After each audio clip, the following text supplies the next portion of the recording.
Es la 1 en punto de la tarde, estamos en Atlántico Noticias y 88 días han pasado y volvemos a comenzar este programa mirando en directo al volcán de La Palma, ya con otra cuenta puesta también en marcha. Ese 88 tiene importancia, por supuesto, pero ya tiene mucha más relevancia el 3. 3 son las noches y los amaneceres que ha pasado el Valle de Aridane sin tremor, sin la incandescencia de esa lava y con emisión de gases bajo mínimos. De mantenerse esta tendencia, al menos 10 días, podríamos estar hablando del final del terror que ha sembrado el volcán desde el pasado 19 de septiembre. Lo que vemos es la imagen en directo que nos llega desde el puerto de Tazacorte. Fíjense qué día tan claro con esos cielos azules. Bueno, en esa barca que están viendo de la Armada se van a subir en unos minutos los agricultores que cada día, cuando las circunstancias meteorológicas lo permiten, acuden a su zona de regadío, a sus fincas en Puerto Naos o en otras zonas cercanas a la costa. Y ahí también vamos a tener en unos minutos a nuestra compañera Isiar Pérez en La Palma. ¿Qué tal? Buenas tardes. Nos lo dijo Vicente Soler aquí hace 2 días y nos quedamos boquiabiertos. Dijo, estamos ante el principio del fin y 48 horas después este volcán sigue en calma. Los científicos coinciden en que ese plazo de 10 días para confirmar esas señales de agotamiento del volcán son permanentes. Y ayer también nos dijo Carmen del Fresno aquí en Atlántico Noticias que el tercer día hoy es clave para consolidar ese parón y no pensar en que estamos en una pausa.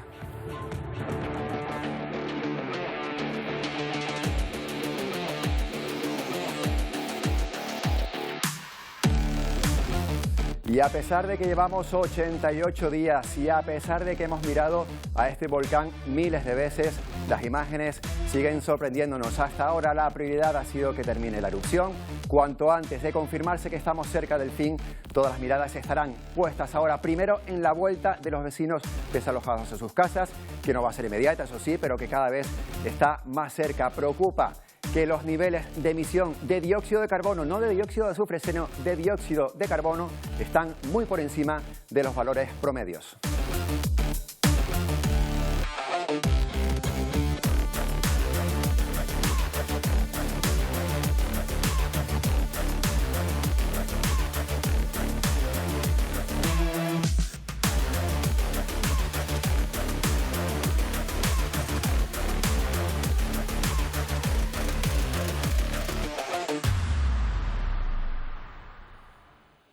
Bueno, enseguida nos vamos en directo a La Palma para subirnos con Isiar Pérez y con la Armada en ese barco que hemos visto, pero también hoy estamos pendientes de los datos que deja el coronavirus. La cuenta no es de 3 días en este caso, ni de 88. Aquí estamos hablando ya de casi 2 años de pandemia y en esos casi 2 años, justo ayer, Canarias marcó su máximo histórico de contagios, con 1.207 positivos en 24 horas. También ayer empezó la vacunación infantil en toda España, a la que se suman también otros países europeos, con los buenos datos que deja Estados Unidos en ese campo, donde ya se vacuna a los menores de 12 años desde hace ya varios meses y con la esperanza de frenar esta nueva ola. Y una de las consecuencias de esa ola es el turoperador británico Jet2, que ha cancelado las reservas hacia España de familias con niños entre 12 y 15 años, al menos hasta el 10 de enero. Esto es un mazazo también para el turismo en Canarias. La medida responde a la exigencia por parte de España de ese pasaporte COVID para las personas de ese grupo de edad que en el Reino Unido todavía no están vacunadas con la pauta completa.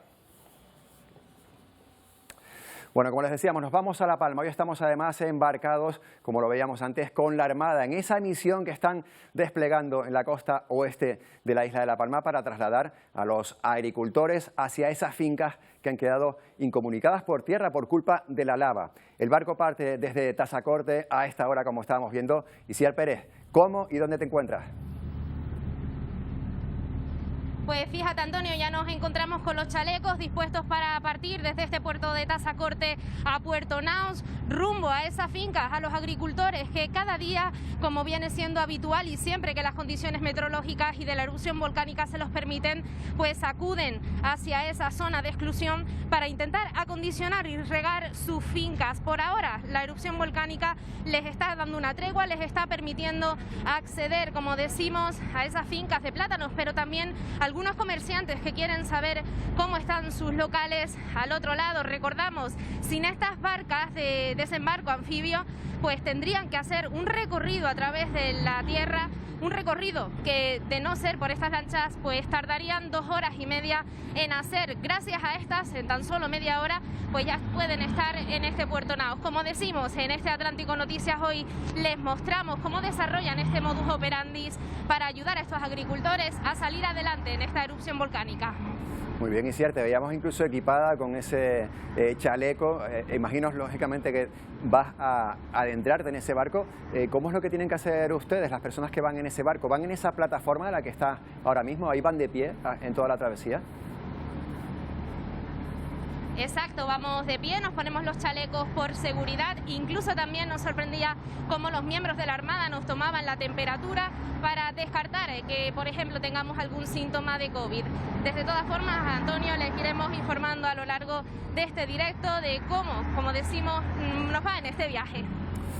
Muy bien, Itziar, esperamos tus noticias y esperamos también que el mar esté más o menos en calma para que la travesía sea agradable. Bueno, vamos del mar a la tierra. Vamos a ver la imagen que nos ofrece en directo el dron de Televisión Canaria. Están viendo durante la mañana, hemos podido ver el vuelo sobre las coladas que han cubierto, por desgracia, buena parte de este valle de Aridane. Como nos contaba ahora mismo Itziar Pérez, por estas coladas es por lo que los agricultores no pueden acceder por tierra y tienen que hacerlo por agua. Según cuentan los expertos, podríamos estar ahora a unos 400 grados de temperatura en esa lava que están viendo. Recuerden que en el momento de emisión, cuando esa lava está recién expulsada por el cráter volcánico, puede estar a entre unos 1000 y 1200 grados. Por tanto, no es que ahora esté fría ni mucho menos, 400 grados es bastante, pero poco a poco se va enfriando. Lo que también vemos es el recorrido errático de las coladas unas sobre otras y fíjense cómo dejan a su paso esos huecos que llamamos nosotros quipucas, pero que en este caso no es una quipuca, sino que es, yo creo que lo que estamos viendo yo creo que es un jameo directamente,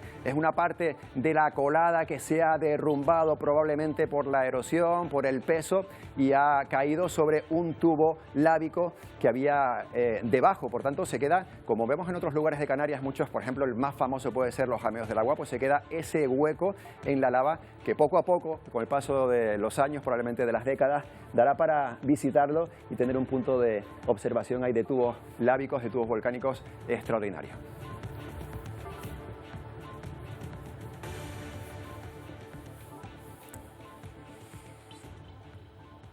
Bueno, este volcán, estas coladas que no dejan de sorprendernos con las imágenes que nos ofrecen cada día y buscamos como cada día también la visión de un experto, un científico de los que han estado trabajando sobre el terreno en estos 3 meses. Saludamos ya a Itaiza Domínguez, que es vulcanólogo y sismólogo del EGN. Itaiza, una vez más, buenas tardes. Hola, buenas tardes. Bueno, empezamos hablando de los sismos, de esos temblores, que es una de tus especialidades. Lo que hemos visto es que en estos últimos días esos temblores, esos seísmos se han reducido en magnitud y quizás también en intensidad, por supuesto, por sentidos de la población, pero también en número, ¿verdad? Sí, bueno, ahora mismo, debido a que llevamos varios días sin tremor volcánico, somos capaces de localizar más terremotos de menor magnitud que antes estarían ocultos por el tremor. Aún así se sigue produciendo sismicidad, no hemos llegado todavía, bueno, el máximo ha sido 90 terremotos en un día, que fue hace 2 días, ayer hubo menos terremotos, hoy estamos otra vez con un pequeño repunte, pero como digo, en comparación con hace a lo mejor 3-4 semanas, pues la sismicidad es mucho menor porque no localizamos terremotos de tanta magnitud y realmente prácticamente no ha habido terremotos sentidos en los últimos días. Usted yo creo que ha dado una de las claves de este momento precisamente. Al desaparecer el tremor, ese rugido que hacía el volcán, hay seísmos de menor intensidad que se pueden estar sintiendo. Por tanto, no debemos por lo menos alarmarnos porque ahora, hoy por ejemplo, se hayan registrado una treintena o incluso 40 terremotos cuando otro día a lo mejor estamos a estas alturas del día con 8 o con 12, ¿no? Así es, hay que pensar pues eso, que ahora mismo somos capaces de llegar más allá. Seguramente si no hubiéramos tenido el tremor durante la erupción, no hubiéramos llegado a localizar los días de máximo, a lo mejor 800 o hasta 1000 terremotos algunos días, ¿no? O sea, eso es, nosotros podemos localizar hasta a una cierta magnitud en función del ruido que tengamos de fondo. Entonces ahora mismo ese ruido es mucho más está mucho más bajo y por eso somos capaces de llegar más profundo. Eso se ve en los histogramas porque los colores de los histogramas indican las magnitudes de cada parte de la barra y se ve ahora que localizamos terremotos de magnitud inferior a 2 con muchos más que antes, ¿no? Esto de la sismicidad es uno de esos 4 indicadores a los que hemos estado siempre pendientes: la deformación del terreno, el tremor, por supuesto la emisión de gases. Sin embargo, de los 4 quizás es el que más tiempo va a durar. Usted, corríjame si me equivoco, en el que más tiempo va a durar. Puede haber terremotos dentro de 2 o 3 semanas, aunque la lava ya haya dejado de emitir y aunque podamos dar la erupción por finalizada, si es que esto ocurre. Sí, bueno, la sismicidad que se produzca ahora puede tener dos razones. Una es que todavía hay algo de presión en el magma. Hay que pensar que todavía hay magma ahí debajo, lo que pasa que no tiene fuerza para salir. La cuestión ahora es, durante los próximos días, ver que no adquiera otra vez fuerza para poder salir y generar una nueva reactivación. Por eso ese plazo que hay que dar. Y esa sismicidad puede ser debido a que todavía tiene un poco de presión. También pueden ser reajustes de que el magma al final se está de alguna forma enfriando y se reajusta la corteza sobre él. Entonces, estos reajustes pueden durar mucho tiempo. De hecho, la erupción del Hierro, aunque después de la erupción hubo bastantes reactivaciones importantes, la sismicidad de fondo, lo que llamamos esa sismicidad de fondo que tenemos, duró durante varios años. Llegando a tener incluso algunos terremotos sentidos por la población pasados los años, aunque claro, mucha menos sismicidad, así que no sería de extrañar que la sismicidad fuera decreciendo con el tiempo durante las próximas semanas y sin embargo todavía tengamos sismicidad sentida por la población. Hay que recordar que antes de esta erupción, quitando los periodos de enjambres que tuvimos en los últimos 4 años, la sismicidad en La Palma era prácticamente inexistente. Hablábamos de 5, 10 terremotos al año, con lo cual no es de extrañar que durante los próximos meses, años incluso, todavía se produzcan terremotos hasta que vaya decayendo cuando ya pues se asiente toda la isla, todo el sistema. Hablando de ese proceso eruptivo de hace, no recuerdo exactamente, 4 o 5 años, ¿tienen ya ustedes comprobado, certificado, que fue un precedente de lo que estaba ocurriendo ahora de esta erupción? Sí, bueno, evidentemente hay que todavía estudiarlo con más profundidad, pero la sismicidad que tuvimos ya en 2017, pues parece que tenía que ver con un alojamiento de ese magma, que probablemente se estuvo alojando, se estuvo acomodando en esa parte baja de la isla durante muchos años, y lo empezamos a ver hace 4 años. Se han producido varios procesos y tuvimos 10 procesos de muy baja energía. Hay que pensar que los terremotos que se produjeron, los máximos, hablábamos de 2,5, 2,6, de magnitud 2,5, 2,6, comparado con lo que tenemos ahora, pero esos pequeños terremotos ya nos estaban indicando que podía estarse produciendo algo. Ya varias veces se alertó de que podía producirse, lo que en aquel momento era imposible saber cuándo se iba a producir, ya que ese proceso era tan poco energético que podría durar muchos años antes de que realmente se produjera la erupción, que bueno, que finalmente fue pasados 4 años de esa primera señal que nos dio en 2017. Usted mira ahora a las imágenes que ofrece Radio Televisión Canaria, los vuelos del dron, que sé que está pendiente ahí a diferentes horas del día. ¿Qué ve? ¿Qué observa? Esa lava prácticamente solidificada, ya no vemos esa incandescencia roja, prácticamente no se aprecia. Vemos esos huecos, yo antes los definía como jameos. Corrígeme usted si me equivoco, yo estoy hablando de algo que no es así. ¿Qué observa usted desde su prisma sobre esas coladas? Bueno, obviamente lo que estamos viendo es un laberinto, ¿no?, de las coladas que se han ido formando unas sobre otras. Tenemos muchos tubos lábicos que, como bien has dicho, pues generan jameos cuando se derrumba. A medida que se enfría, hay que pensar que mientras se enfrían estas coladas vamos a ver posiblemente más pues este tipo de formación de jameos, de pequeños derrumbes dentro de lo que son las coladas. Por eso es el riesgo que hay de acercarse. Incluso una vez acabada la erupción hay que esperar un tiempo porque al final esas lavas todavía están muy calientes en su interior, debido a que las propias lavas que están sobre ellas pues hacen de manta, les evitan que de aislante, evitan que se enfríen tan rápido, y a medida que se enfrían esas lavas se van a ir encogiendo, muy poco, pero lo suficiente para poder producir estos derrumbes o incluso estos jameos. Y bueno, eso es un poco lo que esperamos que se produzca, y por eso habrá que tener mucho cuidado, sobre todo en la zona de las coladas de lava, que es la zona más delicada ahora mismo, donde todavía también, y se ven las imágenes, se produce desgasificación puntual en muchas zonas, y esa desgasificación tiene que ver con ese enfriamiento. Usted ha dicho un tiempo. La definición es, tenemos que esperar un tiempo, pero ¿podemos cifrar ese tiempo, no sé si en meses, en años? Bueno, hay varias fases, ¿no? Obviamente hay lo que es la fase de seguridad para las personas. Bueno, hay imágenes de otras erupciones históricas donde a las pocas semanas ya estaban recorriendo las coladas. Probablemente eran otras épocas y no había tanta preocupación o no había tanta sensación de inseguridad.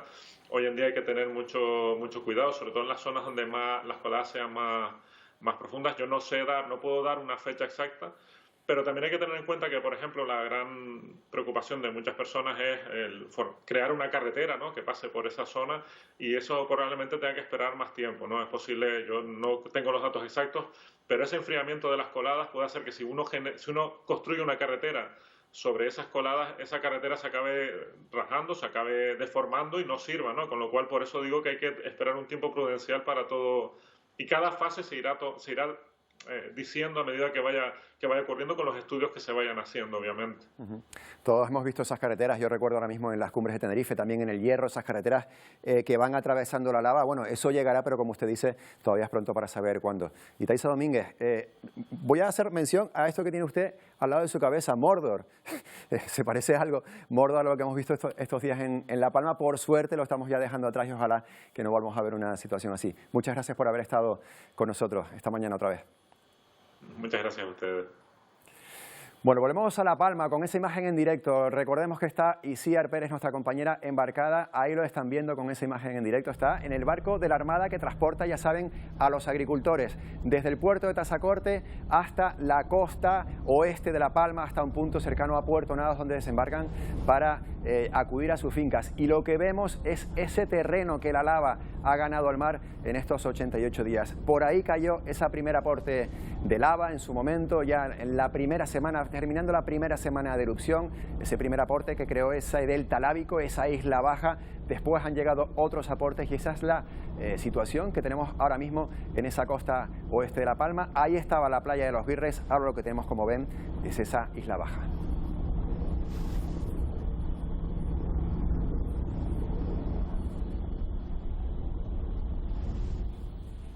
Bueno, como le decimos, son imágenes en directo. Estamos subidos en esa barcaza que transporta a los agricultores desde el puerto de Tazacorte hasta la costa para acudir a sus fincas. Enseguida volveremos con Isiar Pérez sobre esa barca. Y ya con el volcán, como decíamos, casi dormido, conocemos los últimos datos que proporciona la última actualización de un sistema europeo del que hemos estado muy pendientes durante este tiempo. Nacho Cabrera, cuéntanos.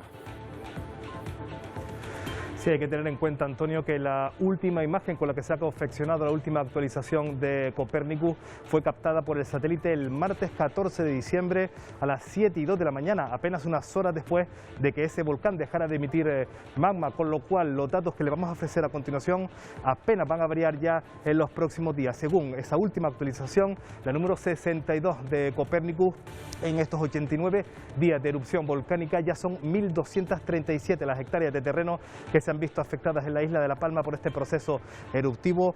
3.126 edificaciones se han visto afectadas también por el avance de esas coladas, así como 95 kilómetros de carretera que han quedado completamente intransitables. Precisamente hablábamos con Taisa Domínguez de esas carreteras, 95,4 kilómetros que tendrían que ser reconstruidos, ya veremos cuándo. Ya ha comenzado también, Nacho, el montaje de esas primeras viviendas modulares para quienes han perdido sus casas en este proceso eruptivo. Muy necesario. ¿Dónde están ubicándose?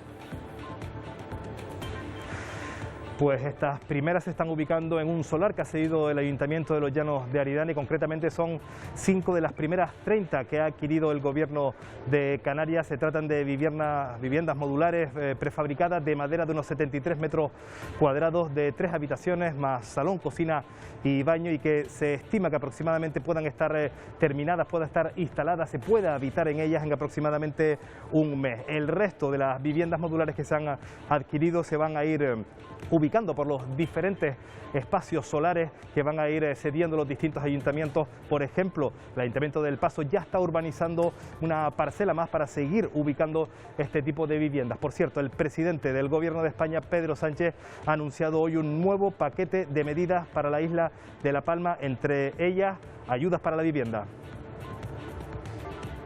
ampliar las ayudas existentes y, en segundo lugar, que esas ayudas lleguen cuanto antes a los palmeros y las palmeras. En primer lugar, en relación con las viviendas, lo que vamos a hacer es duplicar las ayudas en materia de viviendas. Vamos a aumentar el límite de 30.000 a 60.000 euros y van a ser, por tanto, ayudas complementarias a las indemnizaciones que ahora mismo se están recibiendo en materia de seguros y también ayudas que están poniendo en marcha otras administraciones.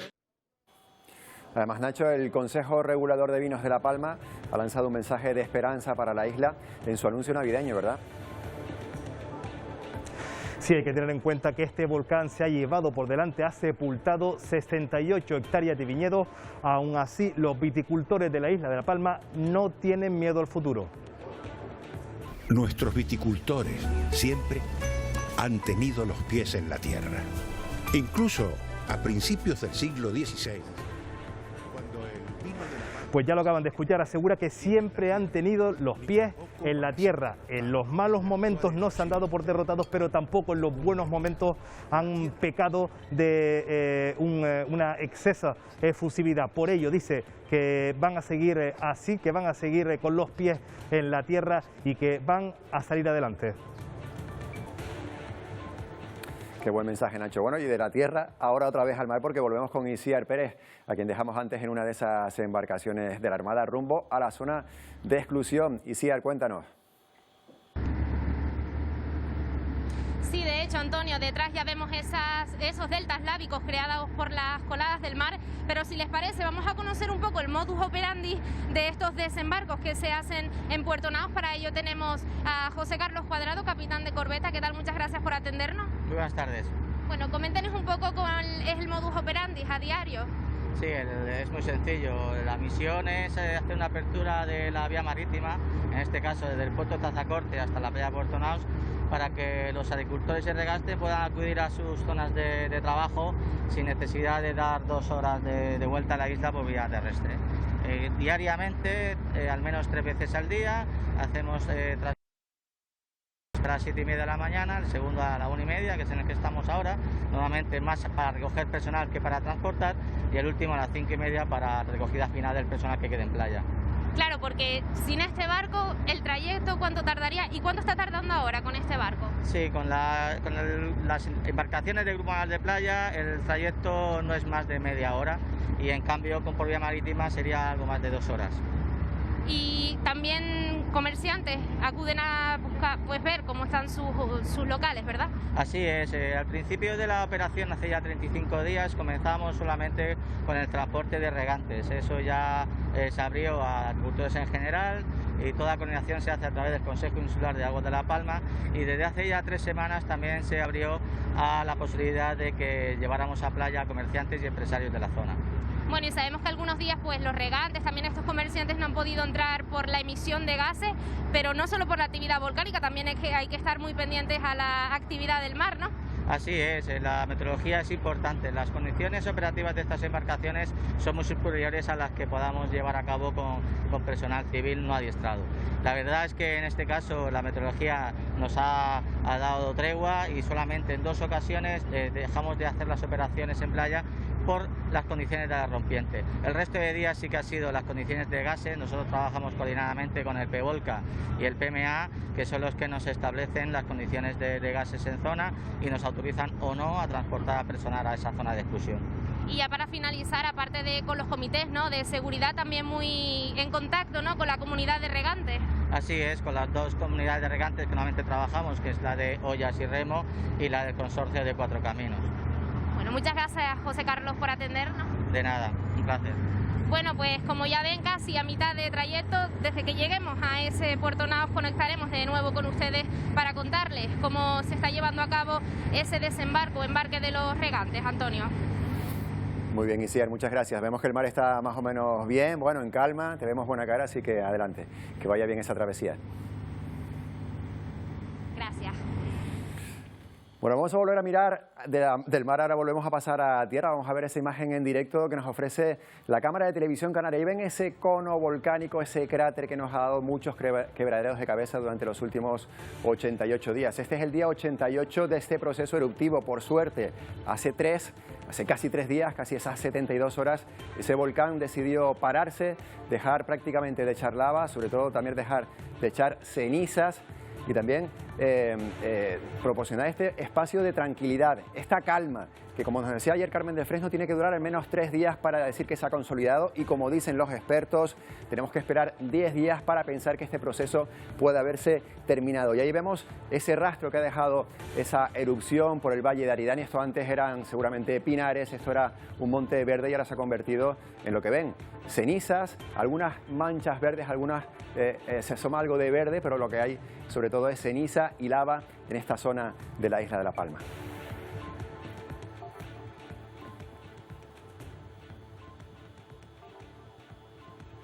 Bueno, cruzamos la isla de oeste a este. Acaba de terminar la reunión del PEVOLCA y podemos hablar con Mariano Hernández Zapata, que es presidente del Cabildo de La Palma. Presidente, buenas tardes. Buenas tardes. Bueno, en primer lugar, gracias por atendernos. ¿Y qué ambiente se ha respirado hoy en esa reunión después de 88 días de erupción y después de esas horas, esos días de cierta calma? Pues la verdad que se sigue respirando tranquilidad, no se ve actividad en el cono y bueno, cruzando los dedos para que se cumplan en los 10 días que se han puesto por parte del Comité Científico para certificar la finalización de este proceso eruptivo. Desde luego que hay que ser paciente, pero bueno, por lo menos estamos en otro estadio diferente al que nos encontramos precisamente hace unos cuantos días. De hecho, esta erupción, usted lo recordará, pasó de una noche ser explosiva que parecía que se había reactivado a pasar a estar en calma. Eso fue una buena noticia, pero esperemos que no se revierta, ¿verdad? Sí, incluso hemos tenido en algún momento, como bien dices, ¿no?, que tuvo algunas horas de pararse también al inicio de la erupción y ahora pues la situación vuelve a ser esta. Bueno, yo creo que hay más indicadores que nos hacen tener esperanza de que esto pues sea el principio del fin. Creo que lo que tenemos que hacer es lo que estamos haciendo desde ya por parte de las administraciones públicas, que es trabajar de lleno en lo que podría ser la reconstrucción de la isla de La Palma, mandar ese mensaje de esperanza de que la isla tiene futuro y esperemos también que más familias puedan celebrar el día de Navidad en sus hogares y eso también es lo que estamos trabajando en el seno del Comité de Dirección. Ojalá que sea así. Acaba de terminar precisamente esa reunión del PEVOLCA. ¿Alguna decisión que se haya tomado de la que podemos ya informar? Bueno, se ha tomado la decisión de intensificar los controles de gases para ver si a partir del lunes de la próxima semana se pueden tomar nuevas decisiones respecto a familias que puedan volver a sus casas, respecto a las zonas que fueron por último desalojadas y bueno, esperemos que esto continúe dentro de la normalidad, que las mediciones de gases nos acompañen y nos ayuden a que pues estas familias, como te decía, ¿no?, pues puedan regresar a sus hogares, los que en este caso en la isla tienen la suerte de poder regresar a sus hogares. Claro, porque hay muchas familias que ya no tienen ese hogar, pero bueno, hemos visto también hace unos minutos cómo se está empezando a construir y poco a poco se les estará dando respuesta. Hablamos de esas familias que podrían volver. El otro día vimos en Atlántico Noticias aquí en directo el gesto de alegría de esas familias que pudieron volver a esos núcleos pequeños que se les permitió volver a sus casas. Queremos ver esas caras alegres también de las próximas familias. Usted nos ha hablado de que a lo mejor Nochebuena, Navidad pueden estar en sus casas. ¿Esto sería un objetivo real que se pueda alcanzar? Sí, es un objetivo real. Bueno, también pequeños núcleos sean los que valoraremos el próximo lunes, que puedan volver y bueno, espero que si son 30, 40 familias, como fue en el caso pasado de las zonas de las Martelas, o más, ¿no?, pero probablemente sean en este número, pero bueno, creo que todo lo que sea revertir la situación de emergencia, todo lo que sea reducir los controles y las zonas de evacuación, son noticias de alegría, positivas y bueno, yo creo que con acordarnos las caras de felicidad y la alegría que desprendían esas personas de las Martelas que pudieron volver en las semanas pasadas, pues también nos invita a estar sobre este tema y a intentar que cuanto antes pues se revierta la situación. Hemos visto en estos 88 días una coordinación, yo diría que atípica entre administraciones, los 3 ayuntamientos afectados, bueno, en general todos los ayuntamientos de la isla, el Cabildo Insular, el Gobierno de Canarias con sus consejerías, también el Gobierno de España con sus ministerios. Hoy Pedro Sánchez ha anunciado un nuevo paquete de medidas para La Palma. ¿Están ustedes satisfechos con esta coordinación, ese trabajo que está haciendo desde el punto de vista político? nosotros estamos absolutamente satisfechos.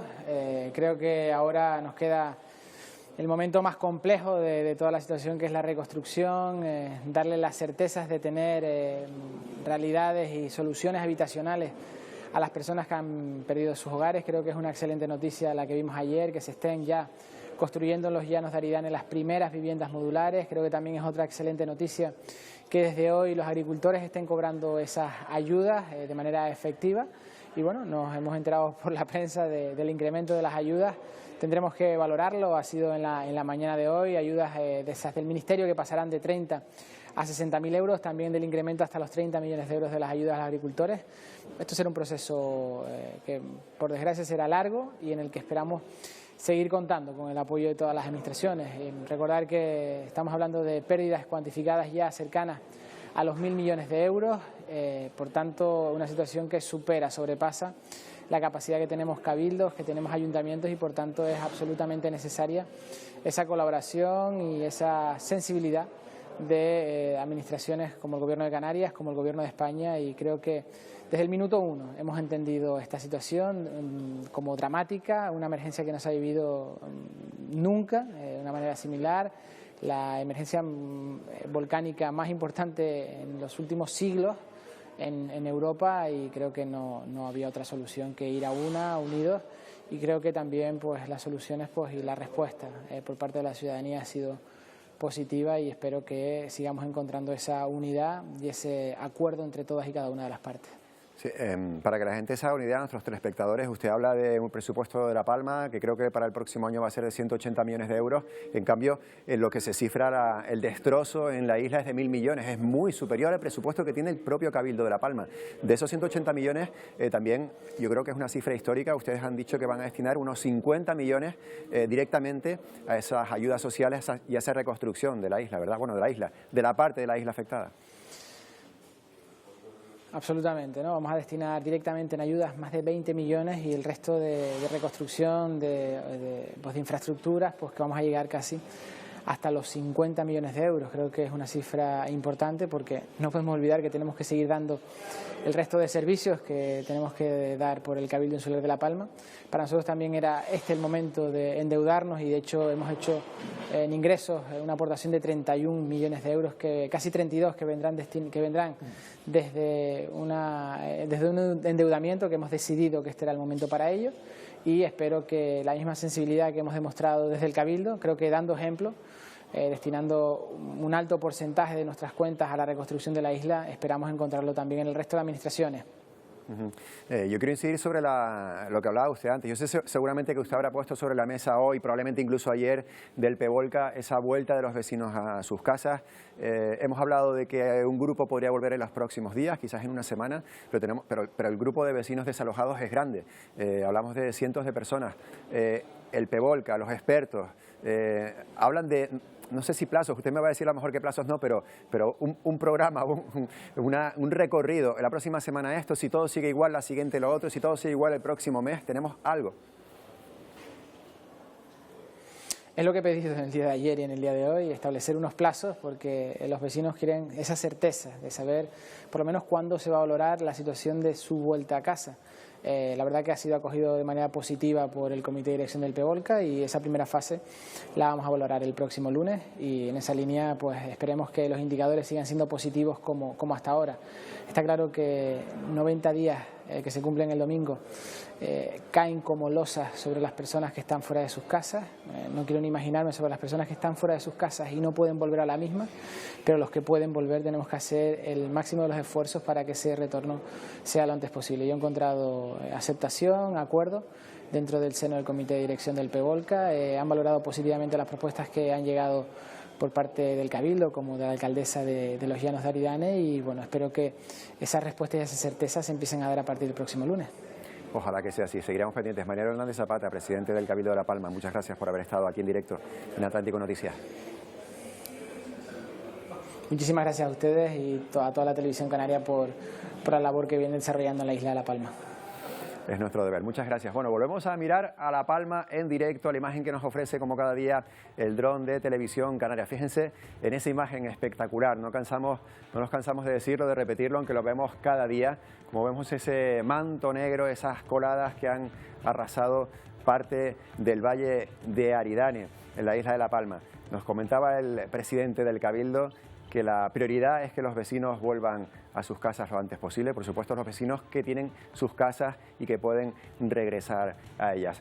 Volvemos dentro de 2 minutos, enseguida estamos aquí.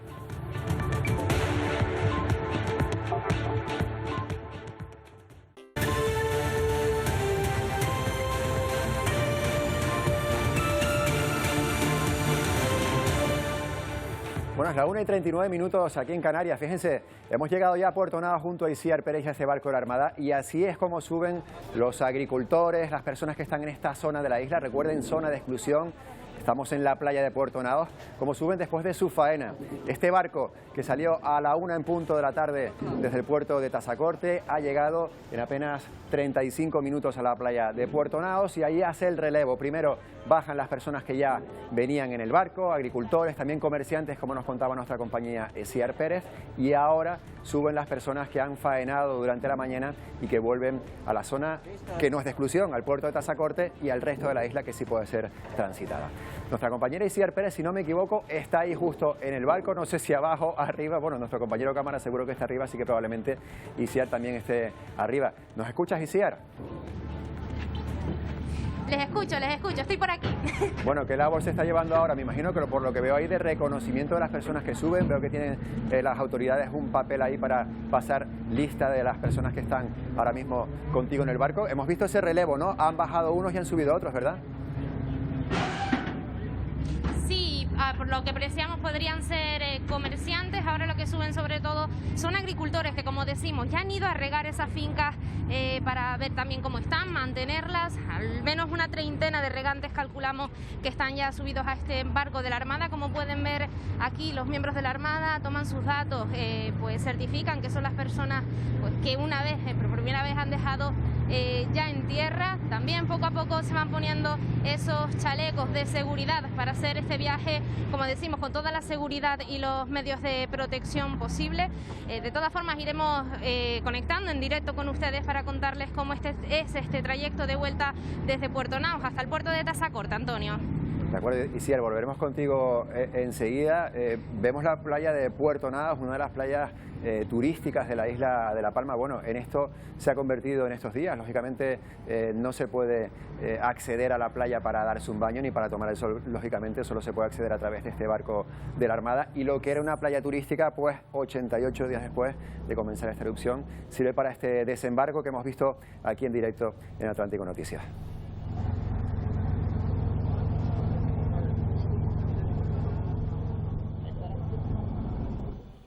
Bueno, decíamos antes que terminó la reunión del PEVOLCA. Vamos a ir a la rueda de prensa a ver cuáles son las noticias que nos transmiten los científicos como cada día. En la zona de Lo escuchamos. centros eruptivos y en los jameos de los tubos volcánicos. En las paredes de los cráteres del cono principal y secundario se producen continuos pequeños derrumbes a favor de fallas y fisuras existentes. Respecto a la predicción meteorológica, predominio de brisas con cielos nubosos y con baja probabilidad de lluvias débiles en el norte y este y zonas de interior durante la mañana. A partir del final del día de hoy, presencia de calima que puede incrementar los valores de PM10. Predominio de la situación de estabilidad atmosférica hasta la segunda mitad del sábado, cuando se prevé la llegada de una estructura frontal atlántica. Hablando ahora de la geofísica, el tremor está a nivel de ruido de fondo. La sismicidad sigue en niveles muy bajos en todas las profundidades. Debido al cese del tremor, se localiza aún más sismicidad en la zona intermedia, en el rango de magnitudes 1,1 a 3,4 MPLG. Con el nivel de sismicidad actual, no se descarta que se produzcan sismos sentidos. Respecto a las deformaciones, sin tendencia en las estaciones cercanas al centro eruptivo y estabilidad en el resto de la red. La emisión de dióxido de azufre a la atmósfera asociada a la nube de gas registrada mediante el uso de sensores ópticos remotos tipo mini-DUAS en posición móvil terrestre fue baja durante el día de ayer y no está relacionada con un ascenso de magma, sino con un proceso de solidificación del magma superficial todavía existente en los conductos del centro eruptivo. Se mantiene la tendencia a la baja desde el 23/9, cuando se registró una tasa de emisión extremadamente alta, superando las 50.000 toneladas diarias. En el caso de emanaciones no visibles, la emisión difusa de dióxido de carbono asociada al edificio de Cumbre Vieja continúa reflejando una emisión superior al valor promedio de los niveles de fondo y durante el día de ayer se midieron 9,3 veces este nivel de base. En el caso, en algunas zonas concretas de Cumbre Vieja, estas emanaciones difusas de CO2 pueden representar un peligro para las personas siempre y cuando se registren valores altos de flujo de CO2 en zonas no muy bien ventiladas o alturas por debajo de 1 metro del suelo, como consecuencia de la posible acumulación del CO2 y descenso del oxígeno en el aire. En la estación de los Llanos de Aridane se continúa registrando una ligera fracción magmática hidrotermal en el CO2 de la atmósfera del suelo, que es prácticamente inexistente en Fuencaliente. Y finalmente, y respecto de la calidad del aire, hablando del dióxido de azufre, ayer se mantuvieron niveles buenos en todas las estaciones de calidad del aire a lo largo de la jornada, sin que se produjesen superaciones de los valores límites ni horarios ni diarios en ninguna estación. Estos valores mínimos se mantuvieron durante la noche de ayer a hoy, produciéndose una ligera subida durante las primeras horas en la estación de los Llanos de Aridane, pero manteniéndose en niveles buenos de calidad en todas las estaciones. Y para finalizar, respecto de partículas PM10, ayer se observó un aumento significativo de la concentración de estas partículas en la estación de los Llanos de Aridane entre las 12 y las 18, con valores horarios máximos en el entorno de 1.000 microgramos metro cúbico, como consecuencia de la intensificación de la resuspensión de partículas en las horas con mayor intensidad del viento. Estos valores descendieron durante la noche y madrugada de hoy, observándose en estos momentos un aumento en los valores. La media móvil de 24 horas en los Llanos de Aridane alcanzó niveles extremadamente desfavorables ayer y es previsible que este valor se mantenga hasta mediodía de hoy. El resto de estaciones se mantienen en niveles buenos de calidad del aire. En el día de ayer se superó, a consecuencia de estos incrementos, el valor límite diario en los Llanos de Aridane. Y como consecuencia de todo esto y medidas de precaución en la zona de los Llanos de Aridane, para grupos de riesgo y población sensible, se recomienda que eviten la estancia prolongada al aire libre y acudan a un servicio de urgencias si su estado de salud empeora. Para la población en general, reduzca toda actividad al aire libre y considere realizar las actividades en el interior o posponerlas para cuando la calidad del aire sea buena o razonablemente buena. Utilice la protección adecuada para los trabajos que deban ser realizados al aire libre y use siempre mascarillas FFP2 o superior, cubriendo adecuadamente nariz y boca. Y se recomienda que consulten el índice de calidad del aire que se muestra en la página del Gobierno de Canarias. Eso es todo. Muchas gracias. Bueno, ahí tenemos a la rueda de prensa del PEVOLCA, María José Blanco, contando los últimos datos. Tenemos que destacar, por ejemplo, esa previsión de Calima para los próximos días, que va a ser que esas partículas PM10, en la que también se incorporan en determinados momentos la ceniza, esa calidad del aire, o esa circunstancia, ese aire pueda estar enrarecido por la calima y por la mezcla de esa ceniza si hace viento y sube de la superficie. Y también teníamos ese otro dato. Por una parte, el dióxido de carbono que preocupa, ese dióxido de carbono que emana del cono, y por otra parte, el dióxido de azufre que está en valores bajos y que no sale del cráter volcánico, sino de las coladas que están repartidas por todo el valle de Aridane. Bueno, seguiremos pendientes de La Palma, volveremos enseguida, pero ahora cambiamos de asunto y nos fijamos en el coronavirus porque España ya vive la sexta ola de COVID-19. En la última semana la incidencia acumulada ha subido un 45%, Miguel, y registramos la cifra más alta de contagios desde junio. Sí, el Ministerio de Sanidad ha notificado en la última jornada más de 27.100 contagios, 77 fallecidos y la incidencia acumulada repunta 29 puntos en las últimas 24 horas y se sitúa en 442 casos por 100.000 habitantes. También muy pendientes de las unidades de críticos de nuestro país, que aunque sigue subiendo ligeramente, muy diferente en las últimas olas, ya supera el 13% y están ingresados en las unidades de críticos más de 1.200 pacientes. La ministra de Sanidad ha valorado esta tendencia al alza de las últimas jornadas. La tendencia ascendente se viene observando en todos los grupos de edad. Salvo las personas mayores de 70 años, este grupo presenta menores incidencias, por debajo en este caso de los 200 casos por 100.000 habitantes en 14 días y tiene una tendencia estabilizada de semanas anteriores. Se trata, como saben, del grupo de las personas que mayoritariamente ya tienen la tercera dosis o refuerzo ya puesta. Pues precisamente para intentar frenar esta ola de contagios, Sanidad Pública ha aprobado que se administre la dosis de refuerzo a todos los mayores de 40 años. Pero Miguel, ¿con qué porcentaje de la población ya tiene la pauta completa? Sí, un 80% de la población diana de nuestro país ya tiene la pauta completa, es decir, 37.700.000 personas. Pero desde hace varias semanas ya se está administrando esa tercera dosis, esa dosis de refuerzo, y ya la tienen más de 9.700.000 personas. Pero el objetivo desde ayer es comenzar a inmunizar a toda esa población de entre 5 a 11 años, es decir, 3,3 millones de niños y niñas que comenzarán a recibir la dosis contra la COVID-19 en los próximos días. La misma tendencia sigue haciéndolo el continente europeo y ayer también comenzaron a inmunizar a los menores muchos países vecinos.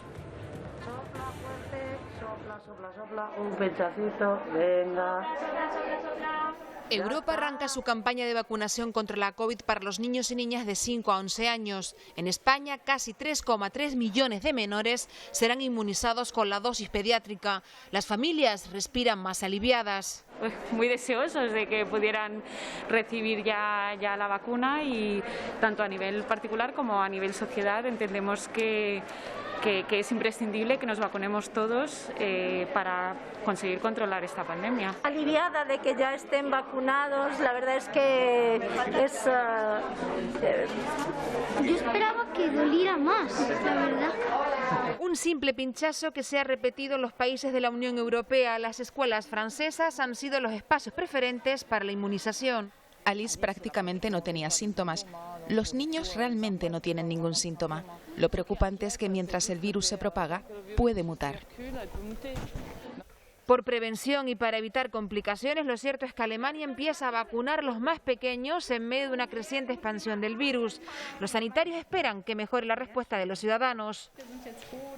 Estamos muy contentos de que se haya aprobado. Hoy es el primer día que estamos vacunando. Estoy recibiendo llamadas telefónicas de amigos, de conocidos que me escucharon. Así que sí, muchos de los padres les gustaría vacunar a sus hijos porque están muy preocupados.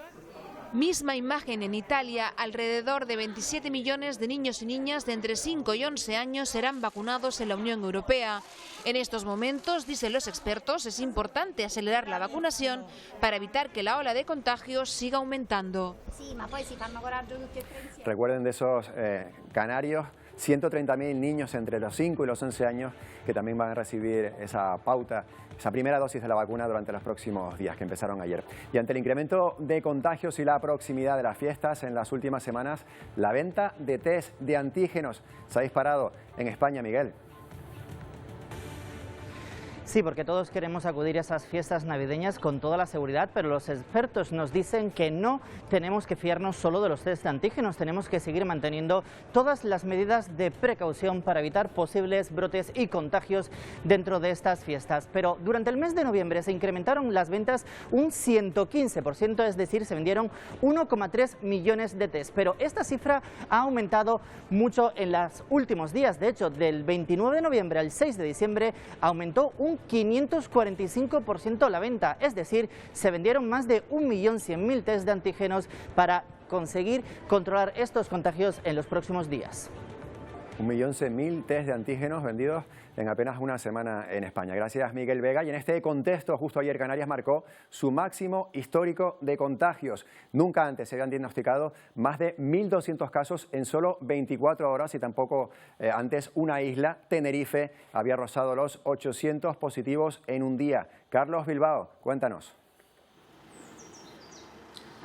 Así es, buenos días. Pues récord nefasto de positivos en Canarias en 24 horas, a falta de conocer los datos que se publicarán en el día de hoy. Los de ayer, los del miércoles, los de las últimas 24 horas son los más altos en estos 20 meses de pandemia en Canarias. En total, exactamente 1.207 casos en Canarias, de ellos 792 tan solo en la isla de Tenerife. Son más, prácticamente el triple que los de la segunda isla con mayor incidencia, con mayor número de contagios, que fue Gran Canaria, con 270, 70 en Fuerteventura, 60 en Lanzarote, 9 en la isla de La Palma, 4 en La Gomera y 3 en El Hierro. Además, hubo que lamentar también el fallecimiento de 3 personas por la COVID-19. Este alza de los casos hace que también se eleve la incidencia acumulada, que está ya en riesgo alto para Canarias. Eso hace que esté en 202 casos para 14 días y 324 para 7 días. Preocupan y mucho además también los brotes. 118 nuevos brotes en las islas en la última semana. De ellos, el mayor número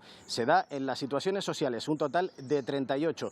Dice la Consejería de Sanidad que se debe también a un mayor aumento de la movilización y sociabilización en estas fechas prenavideñas, por lo que se pide contención y que se mantengan las medidas de precaución ante la COVID, lavada de manos, medidas higiénicas, distancia social y sobre todo el uso de la mascarilla en interiores. Veremos si estos datos que se publiquen en el día de hoy hacen presagiar que va a continuar este aumento sostenido en el tiempo de los casos o si por el contrario son fruto de estos brotes puntuales. En todo caso, el Consejo de Gobierno se mantiene ahora mismo reunido analizando la situación y no se descarta que se aumente el nivel de restricciones para algunas islas. Gracias, Carlos, por la información. En las próximas horas será clave, por una parte, ver cuál es el dato, esos contagios registrados ayer, que lo sabremos seguramente en este mediodía, y también, como nos decía Carlos Bilbao, Consejo de Ministros reunido en estos momentos, evaluando la situación, los niveles en los que van a estar las islas durante las próximas horas, los próximos días, incluido la próxima semana, que es la celebración de Navidad. Bueno, saludamos al catedrático de Microbiología, Medicina Preventiva y Salud Pública de la Universidad de La Laguna, Antonio Sierra. Buenas tardes, catedrático. Buenas tardes y encantado de estar con ustedes y poder contribuir en lo que se fuera a la información para nuestra sociedad. El placer es nuestro. Bueno, estamos viendo que tenemos unos índices de vacunación en Canarias altos, aceptables. Tenemos mascarillas. Yo voy por la calle y veo a la gente con mascarilla prácticamente de forma masiva, hay algunas excepciones. Tenemos información de sobra. ¿Qué está fallando para que tengamos estos contagios a estas alturas? Bueno, hay una lógica explicación de lo que ha sucedido por una serie de circunstancias que lo explican epidemiológicamente. En el mes de octubre llegamos a los niveles más bajos, por debajo de 50, de incidencia acumulada, lo que se define como riesgo bajo, y esto produjo evidentemente un exceso de confianza que, unido a la fatiga de la pandemia, que es esa sensación de estar asfixiado por medidas, provocó un relajamiento que a lo largo del mes de noviembre fue incrementando la incidencia. Bien es cierto además que nuestra capacidad diagnóstica se ha ido incrementando para responder a estos estudios, y luego hemos tenido el puente de la Constitución en la Inmaculada, que nos lleva a estas cifras que evidentemente son unas cifras negativas. Afortunadamente el impacto a nivel de hospitalización en UCI y muertes es menor, pero hemos pasado incluso de 22 pacientes en UCI que teníamos en octubre a 52 que teníamos ayer. Y esto es fruto de que se han incumplido restricciones y se ha olvidado a veces las medidas de protección individual. Es decir, es una situación que es lógica dado lo que ha sucedido a lo largo. Y este incremento que todavía durará. Afortunadamente la vacunación sigue. La vacunación, hay que decirlo, no evita completamente la transmisión, disminuye el vacunado, tiene el 50% de infección menos que el no vacunado, pero esto es lo que hay que contar y esto rompe un poco el esquema inicial que teníamos de la inmunidad de grupo. Es decir, hace necesario más todavía vacunación y saber que, bueno, que yo puedo estar vacunado y sufrir la infección menos que los no vacunados. De hecho, el 80% de los pacientes en UCI son no vacunados, pero además sufrir de formas menos graves. Pero tranquilidad no es exceso de confianza. De hecho, yo creo que estamos poniendo pues prácticamente todos los huevos en esa cesta, en la cesta de las vacunaciones. Por una parte, la tercera dosis para los mayores de 60, después ha pasado a 50, incluso a 40 se habla, y por otra parte también la vacunación de los menores de entre 5 y el máximo de 12 años, ¿no? Esa franja de edad que se decía que era la que mayor incidencia estaba teniendo. Bueno, en la vacunación de esos dos colectivos estamos poniendo los huevos, todos los huevos de esta cesta. ¿Es suficiente?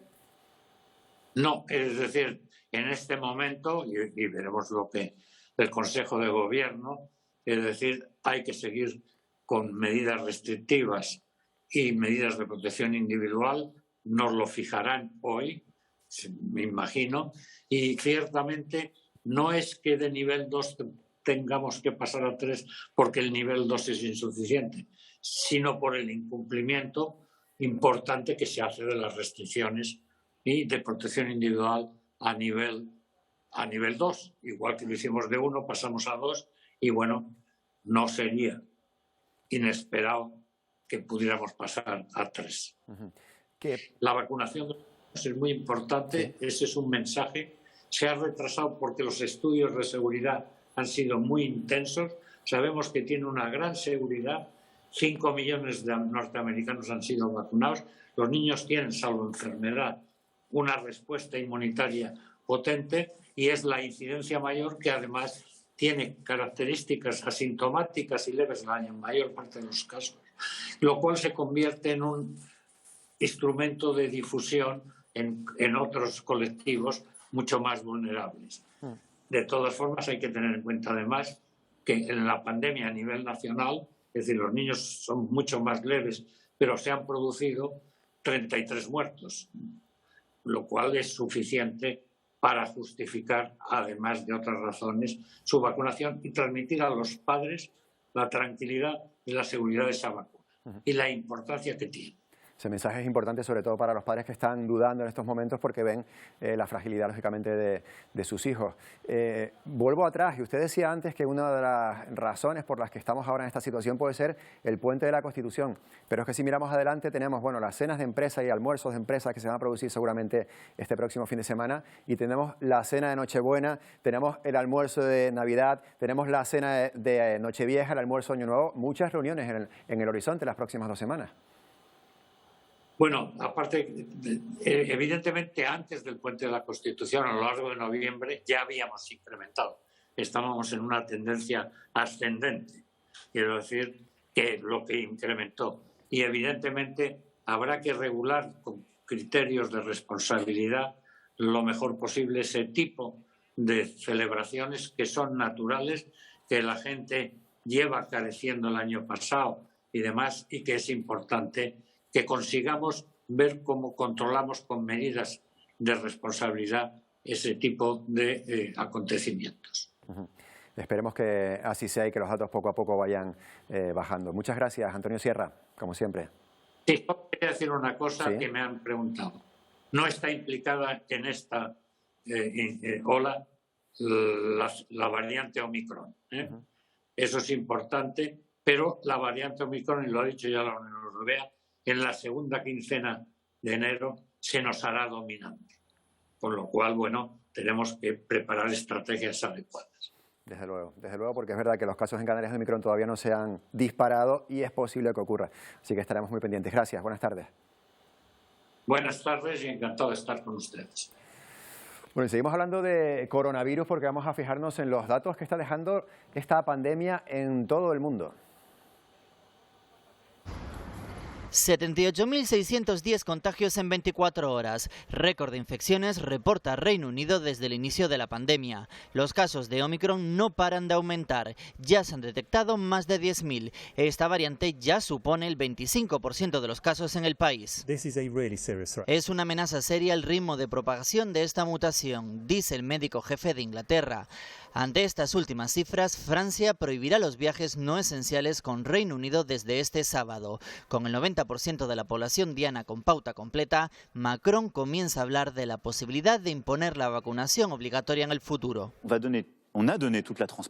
Alemania pretende frenar la cuarta ola en el país ampliando la cobertura de vacunación. Para ello destinará más de 2.200 millones de euros en la compra de más dosis. Bélgica, por su parte, ha anunciado que reducirá el tiempo de espera entre la segunda y la tercera dosis a 4 meses para garantizar la protección de la población. Con el 65% de las nuevas infecciones a nivel mundial, los líderes europeos se reúnen para adoptar medidas frente a Omicron. Portugal, Italia, Lituania o Grecia exigen presentar una prueba negativa, además del certificado COVID. La Agencia del Medicamento Europeo podría decidir el próximo lunes la eficacia y seguridad de la vacuna Novavax, un suero con una tecnología completamente diferente a las utilizadas hasta el momento.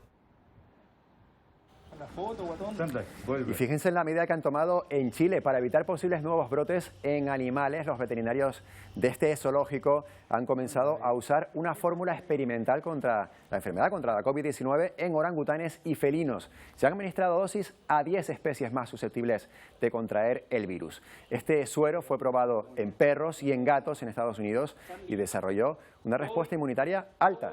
Según las autoridades de este país, el riesgo de que el virus vuelva a pasar de animales a humanos es bajo.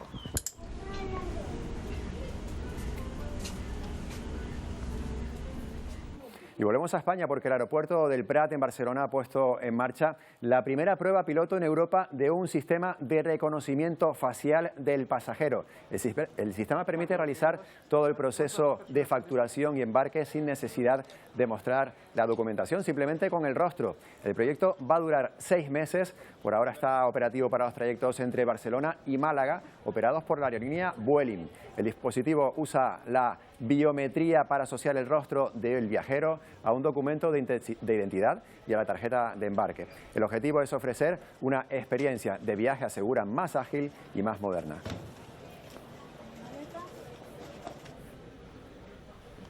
Bueno, ya saben que tenemos a Isiar Pérez embarcada en el barco de la Armada. Antes la dejamos en una de esas embarcaciones, ahí la tenemos, después de pasar por la playa del puerto de Puerto Naos. Cuéntanos, ¿en qué punto estás?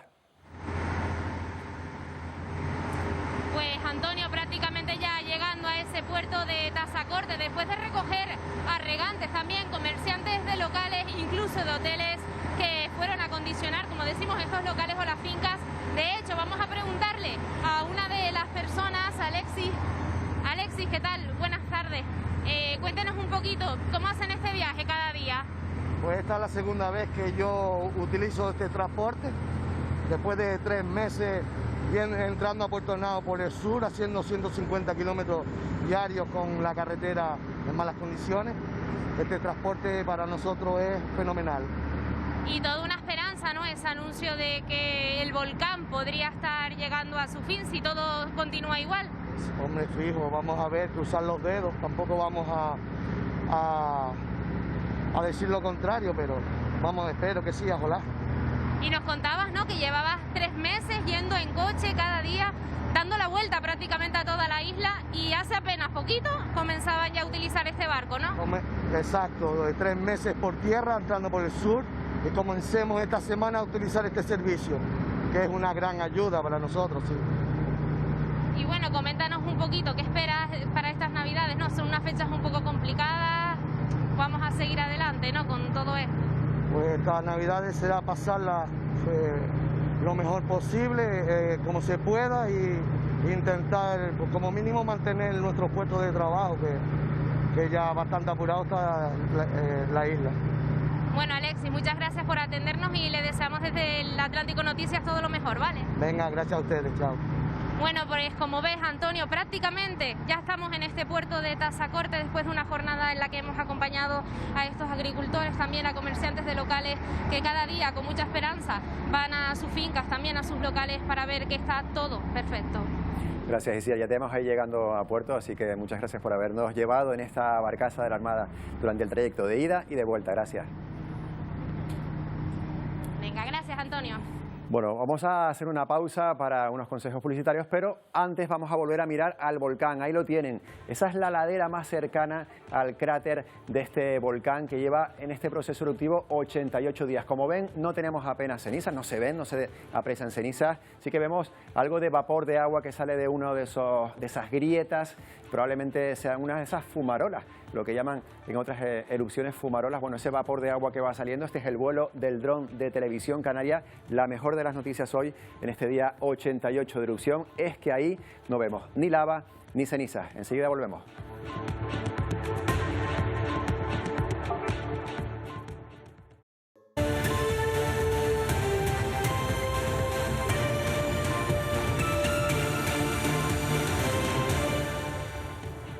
Son las 2 y 12 minutos de la tarde. Seguimos mirando a la isla de La Palma como hemos hecho en estos últimos 88 días. Lo hicimos también antes de que comenzase este proceso eruptivo.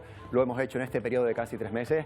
Y tengan por seguro que seguiremos haciéndolo cuando este volcán se dé por muerto, que ojalá que sea pronto, y comience la reconstrucción. Lo que vemos es eso, lo que ha quedado en esta zona del Valle de Aridane, esa lava, esas coladas que han sepultado muchas casas, muchas edificaciones también, carreteras. Nos contaba antes Nacho Cabrera que ya se cifra en casi 95 kilómetros de carreteras sepultadas por esa lava que por fin parece, ojalá que sea así, que ha dejado de salir desde el cono principal y desde las bocas que se han generado durante estos últimos 88 días aquí en esta zona de La Palma. Bueno, no perdemos de vista La Palma, pero nos ocupamos ahora de otros asuntos y abrimos, como cada jueves, una ventana para mirar a la actualidad que nos lleva desde Canarias hasta Estados Unidos. María Rosman, ¿qué tal? Buenas tardes. Hola, muy buenas tardes.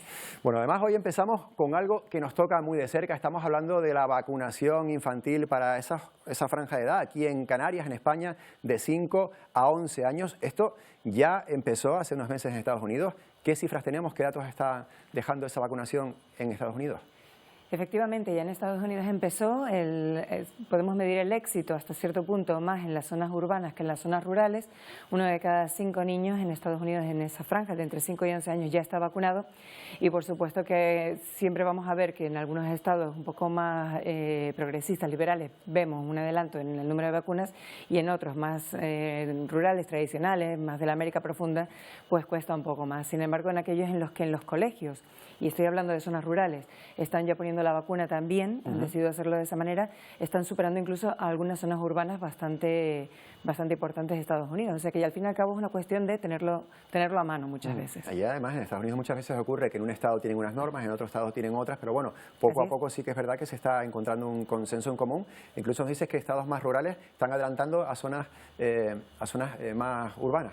Sí, pero ya te digo, muchas veces todo tiene que ver con la cuestión de poder acceder a esas vacunas. No es que no existan, están, pero en los estados en los que las vacunas se están poniendo en los colegios, sí se nota un avance con bastante diferencia con respecto a otros estados que normalmente, siendo estados más urbanos, normalmente veníamos ahí un avance más claro también, ¿no? O sea, está un poco repartido. Pero sí estamos viendo que el 20% de los niños estadounidenses ya están vacunados frente al coronavirus. El 20%. Aquí también se hablaba, en algunos, bueno, lo mismo, en algunos países sí, en otros no, en algunas comunidades, que se podía vacunar en los colegios. De hecho, probablemente el modelo de Estados Unidos, en este caso, se pueda importar, porque se habla de un caso de éxito, ¿no? Bueno, ese modelo realmente lo hemos vivido en España también. Tú eres más joven, pero en mi época era muy normal que te vacunaran en el colegio. Es más, te hacían hasta reconocimientos médicos. Eso era lo normal en aquella época, ¿no? Venían al colegio y te vacunaban. Luego hemos tenido, pues, históricamente, muchas épocas en las que la gente se ha rebelado un poco contra esa forma de hacer las cosas, pero en Estados Unidos, y además tú lo decías muy bien, depende del estado, tienen diferentes normas, también depende del distrito escolar, pero sí que se ve que está funcionando en los lugares en los que se ha hecho, ¿no? Estaba pensando estos 30 segundos si revelar mi edad o no, y yo también recibí una vacuna en un colegio. Bueno, vamos a centrarnos ahora en una de las noticias del año seguramente en Estados Unidos, en el mundo, en esa serie de tornados que ha afectado a Kentucky. El presidente Joe Biden visitó ayer este estado, hizo un recorrido donde pudo comprobar los daños causados y pudo hablar con algunos de los damnificados. Desde Washington tiene más información Belén Mora, de La Voz de América. El presidente Joe Biden llegó este miércoles a Mayfield, en Kentucky, para visitar la zona de desastre que dejó a su paso una serie de tornados que causaron además la muerte de unas 74 personas. La tormenta, algo inusual para esta época del año, impactó además otros 14 estados, causando gran devastación. El mandatario estadounidense se reunió con el gobernador de Kentucky y otras autoridades locales a fin de coordinar los esfuerzos de asistencia para las familias afectadas por el temporal. El presidente Biden ya firmó declaraciones de emergencia para varios estados y ordenó a su administración que ponga a disposición de las autoridades locales y estatales todos los recursos para hacer frente a la tragedia. La Agencia Federal de Manejo de Emergencias comprometió recursos y personal para asistir a las familias, algunas de ellas ya damnificadas tras el temporal. Hasta el miércoles continuaban las tareas de búsqueda entre los escombros. Desde Washington informa Belén Mora de La Voz de América para la Alianza Informativa Latinoamericana. Estas imágenes que de vez en cuando nos llegan desde América, lógicamente en ciclones, tornados, bueno, es algo que vemos, huracanes, es algo que, vamos a llamarlo de diferentes maneras, es algo que vemos de vez en cuando desde América cuando llega esa temporada, pero la devastación en este caso, en Kentucky y en otros estados ha sido extraordinaria, ¿verdad? Es que estamos hablando de varios tornados que tocaron tierra al mismo tiempo y en algunos casos llegando incluso a abarcar hasta 200 millas de terreno, que es bastante, ¿no? 6 estados bastante separados en mucho sentido, porque la mayor parte, 70 víctimas mortales en Kentucky, pero tienes hasta en Illinois, donde el edificio de Amazon también se derrumbó, matando creo que fueron 6 personas, tienes en diferentes estados, en Arkansas, depende de donde estés. Esto no es lo más normal, está este pasillo de los tornados, que siempre suele suceder, pero no tan en diciembre, y estamos viendo que se está desplazando hacia el este, ¿no? No se sabe si tiene que ver con el cambio climático, todavía no hay suficientes datos para poder decir que este es el caso, pero sí que estamos viendo movimientos, fenómenos más agresivos, más violentos, de mayor envergadura y que además se están moviendo a zonas menos esperadas, ¿no? Precisamente sobre el cambio climático quería preguntarte, la administración Trump, sabemos que para esa administración el cambio climático no existía. Para la administración Biden sí que se ha notado un cambio, ¿no? No te digo que, como tú dices, a lo mejor esto no es el cambio climático exactamente, pero bueno, sí que están más sensibilizados con esta causa, esta lucha. Sí, por supuesto, eso fue parte de lo que era la agenda demócrata para las elecciones y lo estamos viendo por parte de la administración Biden, que sí le están poniendo muchísimo interés a todos los efectos que pueda tener todas estas catástrofes naturales relacionadas con el cambio climático, y se está haciendo lo posible para tratar de alguna manera de manejarlos, ¿no? Pero bueno, los tornados en sí son fenómenos un poco diferentes, pero que en este caso están relacionados con unos frentes que estaban causando pues caos en otras partes del país, con nevadas y mucho más. Entonces está un poco relacionado en ese sentido, pero sobre todo Biden está tomando muy en serio todo lo que tiene que ver pues el deshielo de los polos y por supuesto las zonas costeras, como se están viendo afectadas con huracanes y con inundaciones. Sí, desde luego, las imágenes que estamos viendo además son dramáticas, lo que ha ocurrido en estos estados de Estados Unidos. Y vamos a terminar con algo un poco más amable. Eso sí, tenemos ya a la persona del año designada por la revista Time. Esto es un clásico. Bueno, no sé cómo se lo habrá sentado a Jeff Bezos u otros personajes mediáticos, pero el elegido, ahí lo estamos viendo, es el Elon Musk, entre otros cargos, director ejecutivo de Tesla o de SpaceX. Digo Elon porque yo decía Elon y me has corregido antes de empezar. Elon, bueno, Elon es el nombre. Bueno, con cierta polémica realmente, ¿no? Porque por supuesto que había otras personas también que habían sido nominadas para ocupar ese importante puesto de la cultura popular, que es ser la portada del Times como persona del año, pero también hay que entender que Elon Musk no solamente desde el punto de vista de negocios ha conseguido que su compañía ya esté en el billón solamente por este año, y que la gente se haya acostumbrado más a la idea de comprar coches eléctricos, lo ha convertido en algo cool, ¿no? Como algo que a la gente le empieza a gustar, sobre todo a la gente más joven, sino que también ha conseguido pues llevar a civiles a lo que es un conjunto de personas, nada más que civiles, al espacio exterior, ¿no? Todo este tipo de cosas hacen que se vea como una persona que está apostando por el futuro, con ideas nuevas, y por esa razón lo han Por eso decía yo lo de Jeff Bezos, que es otro también que tiene esa misión espacial, pero bueno, en el caso de Tesla, por ejemplo, que es una empresa que quien haya invertido en Tesla en bolsa hace un par de años se habrá hecho rico, porque sí que ha tenido altibajos, pero ha subido de forma extraordinaria también. Exactamente, es muy interesante porque es verdad que estuvo casi al punto de llegar a la bancarrota y sin embargo se ha mantenido muy bien. Y una de las cosas que ha conseguido hacer es mantenerse a flote con todo este problema de la irrupción en la cadena de suministro. No ha afectado tanto a Tesla como ha afectado a otras compañías. De hecho, las ganancias de Tesla están por encima de General Motors y Ford juntas. O sea, estamos viendo y estamos hablando del futuro, ¿no? Que son del presente y del futuro, los vehículos eléctricos. De hecho, de coches eléctricos y no de coches de combustión, bueno, como tú dices, el futuro. María Rossmann, un jueves más, muchas gracias por habernos hecho esta radiografía de la actualidad de Estados Unidos. Un placer acompañarlos, gracias. Gracias. Bueno, seguimos hablando de cuestiones que tienen que ver con actualidad fuera de Canarias, porque Rai, ese tifón, se ha intensificado al tocar tierra en Filipinas. Ha obligado a realizar evacuaciones masivas y ha cerrado todas las conexiones aéreas con esa isla. Varias comunidades han quedado completamente anegadas por el agua, con rachas de viento que han rozado los 200 kilómetros por hora y que estaban destrozando numerosas edificaciones al sur de ese país. Cerca de 100.000 personas han huido de sus hogares ante las posibles consecuencias de este fenómeno. Este tifón es el 15º que golpea el país asiático, que golpea a Filipinas en este año 2021.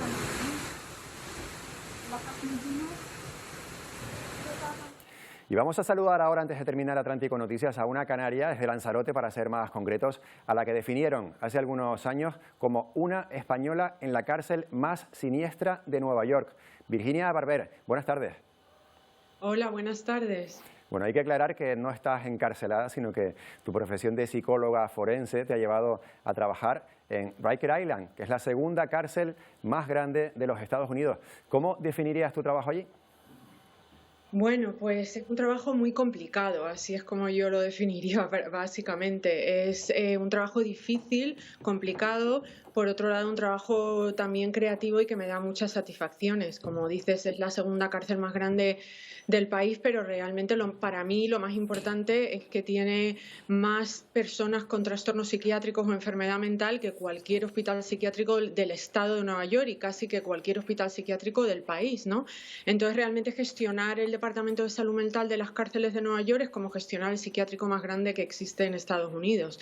Y esa es la parte que a mí, bueno, pues claro, me gusta, ¿no? Es lo que está relacionado con mi profesión. Volviendo a esa prisión, aunque nos has dicho que no solo hay que suscribirse a esa, o sea, hay que hablar de esa prisión en concreto, pero bueno, volviendo a ella, he escuchado, no sé si es verdad, que hay 10.000 presos y hay 9.000 guardias de seguridad, casi a guardia por recluso. Pues sí, mira, cuando yo empecé a trabajar ahí en el 2016 había 12.000 presos y la población ha ido disminuyendo gracias a algunas iniciativas del alcalde que está a punto de salir ahora en enero, ¿no? de Blasio, y entonces la población ha bajado y ahora mismo estamos con 6.000 internos en esa cárcel. Y los funcionarios de prisiones, efectivamente había 9.000, ahora hay menos porque después de la crisis del COVID muchos de ellos se han jubilado, algunos están de baja médica, pero claro, cuando comparas los internos con los funcionarios, muchos de esos funcionarios tienen funciones administrativas, ¿no? Es decir, que no están trabajando dentro de las cárceles. Entonces, realmente no es que haya 9 funcionarios dentro de las cárceles, muchos de ellos tienen funciones fuera. De hecho, ahora mismo hay una crisis dentro de la cárcel de Nueva York porque faltan funcionarios de prisiones, por lo que ya acabo de comentar, por toda la crisis del COVID. Claro, claro, es que llamaba mucho la atención esa proporción. Por cierto, sí. ¿Qué enfermedades mentales son las principales que tienes que tratar a diario en esa institución? Bueno, tú y tu equipo, lógicamente. Sí. Pues mira, hay una diversidad enorme en cuanto a trastornos mentales. Nosotros trabajamos, bueno, te diré que la mitad de la población, es decir, la mitad de los internos de esa cárcel está recibiendo algún tipo de apoyo psicológico psiquiátrico. Y el 15%, entre el 15 y el 17% tiene lo que nosotros denominamos un trastorno mental grave. Y esos son diagnósticos como la esquizofrenia, el trastorno esquizoafectivo, el trastorno bipolar, el trastorno depresivo mayor. Tenemos también muchos internos que tratan de suicidarse, ¿no? Los suicidios dentro de las cárceles, esto además no es solamente en Estados Unidos, sino a nivel universal, son 3 veces mayores de la tasa de suicidio en población general. Entonces, bueno, pues eso son prioritariamente... es nuestra prioridad, ¿no? Un poco es la prevención de suicidios, pero esos son los tipos de trastornos. Y luego también tenemos muchos trastornos relacionados con experiencias traumáticas, como trastorno de estrés postraumático. La población penitenciaria es una población que experimenta, bueno, en general mucha marginación social y mucho maltrato en la infancia. También tenemos trastornos de la personalidad, pues como trastornos psicopáticos, trastorno antisocial de la personalidad. Y bueno, y alguno que otro más, pero esos son los más comunes. Y luego, por supuesto, el trastorno de uso de sustancias. Así que, como ves, una variedad bastante amplia. Un abanico amplio, sí. Hay una cuestión que probablemente muchas veces olvidemos sobre las cárceles, que son lugares a donde van personas con la intención de rehabilitarlos para su reinserción en la sociedad. Yo creo que ahí juega un papel fundamental la profesión que ustedes desarrollan, ¿verdad?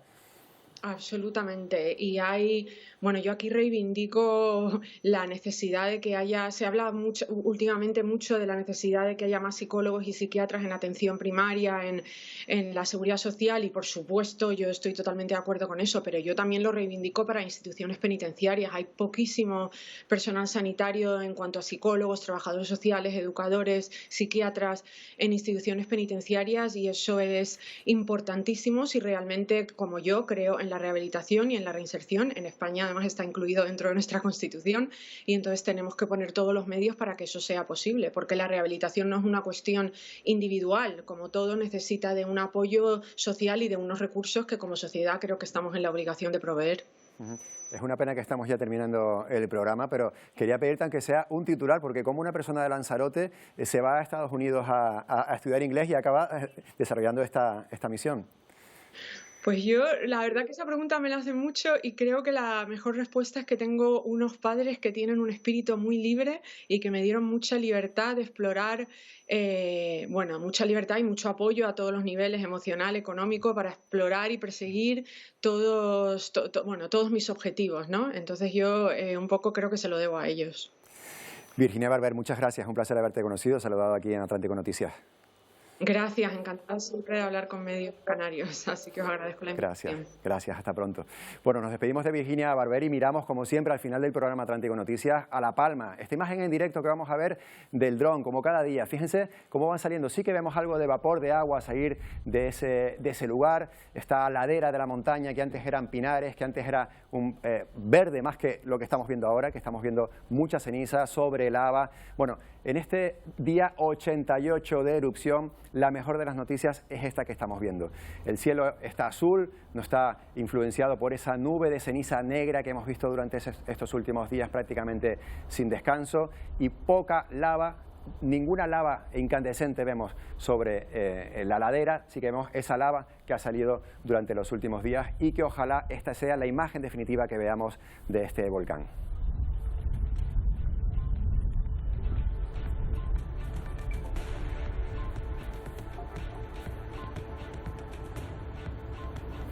Recuerden, 88 días de erupción, el 19 de septiembre empezó este proceso y ojalá termine muy pronto. Lo que nos dijo el presidente del Cabildo de La Palma hace unos minutos, la esperanza es que puedan estar en sus casas algunos vecinos en la noche de Nochebuena. Les dejamos ahora con Telenoticias 1. Hasta mañana.